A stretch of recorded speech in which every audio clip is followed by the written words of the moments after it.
Hi friends, I'm Steve the Bass Guy, and today I'm checking out with you with some mini lessons for Bass Musician Magazine. Today what we're going to do is we're going to start at the beginning. One of the things I love to cover with my students is making sure that your hands are stretched and ready to play. So that's the first thing we're going to cover, is getting our hands ready and warmed up. So you want to do this before you start any practice routine or gig. So what we're going to do right away is we're not going to need the bass at first. We're going to remove our bass, and what we're going to do is we're going to go and take our hands together, and we're going to just kind of make like the praying hands, bring it in so we feel that stretch right here on our wrists. I like to do that. Just hold it for a couple seconds, and you'll feel it in here inside the forearm and right along the elbow. And I like to bring that back, hold it, bring it up, push down. I do those for a couple seconds, maybe like a minute or two, and then I like to do this stretch, which is one that I learned a long time ago and is really good if you are recovering from an injury, or if you just want to warm up your fingers and make sure that they're ready to play so that you're not fumbling through your initial gig, your initial song, so your fingers feel like they're warm and ready to go. What I like to do is I'll take my left hand first, and I'll extend it straight out, and I bring my other hand, my right hand, and I place this hand, these fingers in the palm of that hand. And what I want to do is I want to push forward so that I feel the stretch along the forearm right here and into the elbow. I'm going to push and I'm going to hold. And I bring the thumb in, I hold, I bring it out, hold, bring it back in. And I'm going to hold this for maybe like 30-40 seconds. Let that kind of stretch. Remember to keeping the elbow straight. If I bend the elbow, I don't get the same result. And I'm not bending the fingers. I'm just pushing the palm of my hand past my other hand. So I'm pushing it through. Once I have that stretch released, I grab the fingertips from the top, and I'm going to push my wrist forward that way. I'm going to hold it again. I like to hold that for a few seconds, keeping the elbow still straight. I'm going to release, and I'm going to go back to the original stretch, keeping the thumb inside and pushing again. I hold one last final time, and then I like to shake it out. I do this with all of my students when we're starting. Whenever we begin a lesson, I like to make sure that their hands are warmed up, because you don't know where somebody's coming from. They might be out in the cold. They might not have played all day. So it is a really great way to kind of warm your hands up, get them bent, get them stretched. It'll feel like the blood flow is in your fingers then, versus the cold fingers that don't feel like they want to do anything. So hold, bring it back again, release, shake it out. So before we do any lesson, and there's going to be a group of these lessons, about 10, I recommend going to this lesson first to warm up before you jump into any of the other sessions. So what we want to do here is we're going to grab our bass now, and we're going to do what I always refer to as the vomit exercise, or finger permutations. These are exercises that you can modify on your own, but we want to start simple. Whenever I do a finger permutation exercise, I like to start on the B, and my concept is I want to work down to the lowest note. So I want my fingers to start higher up on the B, and I'm going to do almost a chromatic finger. 1, 2, 3, 4. I'm going to go from the B, I'm going to go 1, 2, 3, 4. And what I want to do is I want to make sure my fingers are spread out, so I'm right behind each fret. That way I'm spreading my fingers out. My thumb on the back of the neck is placed right against that stripe so that I have a good reach. I'm going to go 1, 2, 3, 4. I'm going to go to the next string. 1, 2, 3, 4. 1, 2, 3, 4. 1, 2, 3, 4. I recommend doing this with a metronome once you're comfortable. The metronome will let you kind of play up, release, and come back down. It's excellent. So if you are keeping time, keep it slow. So on the way back down, so we just did up those 4, we're going to reverse the pattern. We're going to go 4, 3, 2, 1, 4, 3, 2, 1, 4, 3, 2, 1, 4, 3, 2, 1. We move down a half step and start the pattern over again. 1, 2, 3, 4. 1, 2, 3, 4. 1, 3, 2, 1, 4, 3, 2, 1, 4, 3, 2, 1, 4, 3, 2, 1. Half step down again. Start the exercise again. Each time we go through the pattern, you want to slowly move down, keeping your tempo the same all the way through.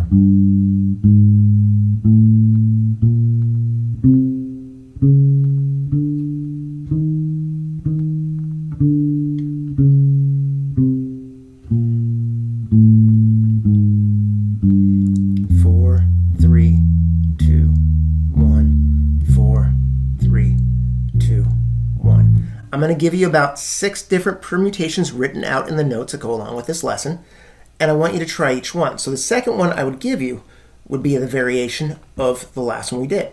So we still place our first finger on the B, which is that third dot, and what I'm going to do is instead of starting on my first finger, I'm going to do the pattern like this. I'm going to go 2, 3, 4, 1, 2, 3, 4, 1, 2, 3, 4, 1, 2, 3, 4, 1. And I would reverse that.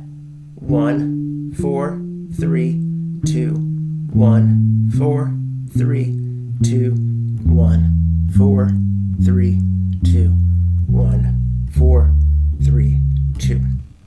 Take your time on this. Go slowly. Make sure it's articulate.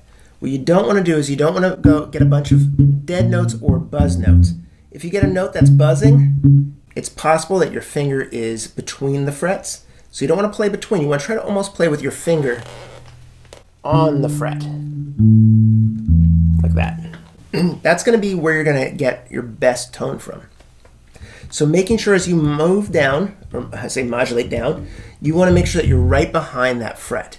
All these exercises in this case are going to move down till we reach the last fret, which is going to be F. And you're going to play across the neck and back. This is what we always refer to in college as the vomit exercises, because you want to play until you want to vomit, then you do them some more just to make sure that your fingers are wiggling. Now, there's 2 other exercises I like to do in here. One of them is just a pattern exercise that's playing, it's a string crossing exercise. So a lot of times what I'll do is I'll start on, let's say A this time. So we're going to start on the second dot. And what I like to do is I like to play across the string, so it's a string skipping exercise. And I make an X with my fingers. So I'm going 1 on the E, 2 on the A, 3 on the D, 4 on the G. Then I'm reversing, and I'm going 1 on the G, 2 on the D, 3 on the A, 4 on the E. So by doing that pattern,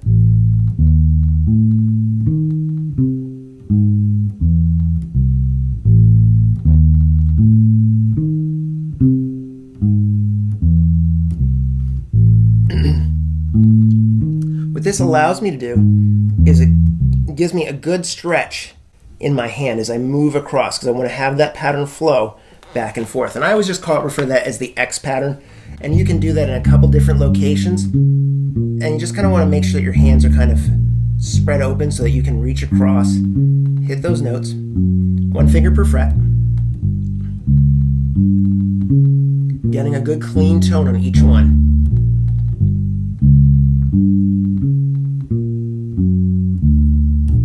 And you can practice that as a part of your warm-up exercise. So I would do each of these as part of your warm-ups.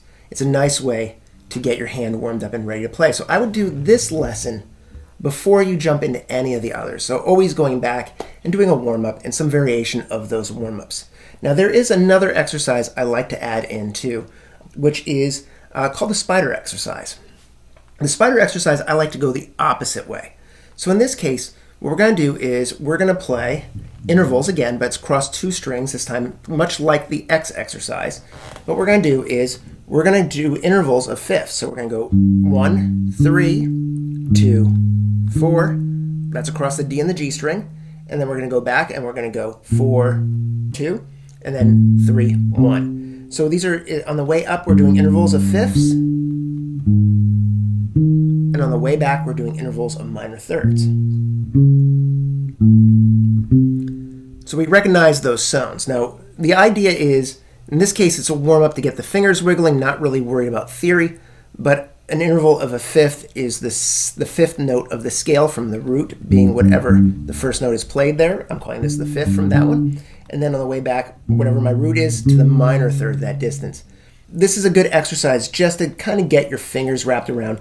I would start this one. This is a 2-string exercise. And what I would do is with this one, and I would start on the D and the G string. And what we're going to do is on that second dot, which is going to be G on the D, or just call it the second dot, we're going to go 1, 3, 2, 4. And then what's going to happen is 1 is on the D, 3 is on the G, 2 is on the D, 4 is on the G. And then we reverse that. 4 is on the D, 2 is on the G, 3 is on the D, 1 is on the G. And you want to practice that exercise slowly.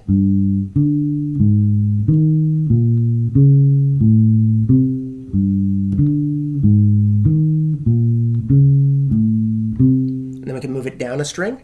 So it'd be on the A and the D. 3, 2, 4, 4, 2, 3, 1, 1, 3, 4, 2, 4, 4, 2, 3, 1. And then down to the E. 1, 3, 2, 4, 4, 2, 3, 1. And I would start slowly, practice that just up and down the A across the second dot, or we'll say the 5th fret. You want to practice that up and down until it gets comfortable under your fingers. And I would say let's start there as a warm-up. Thanks again for hanging out. I'm Steve Rosati with Bass Musician Magazine. There's going to be more lessons like this coming your way. If you're interested in studying with me, if you choose to, you can reach me at stevethebassguy@yahoo.com. Thanks again for tuning in. Much love, peace, love, and low notes. Be well.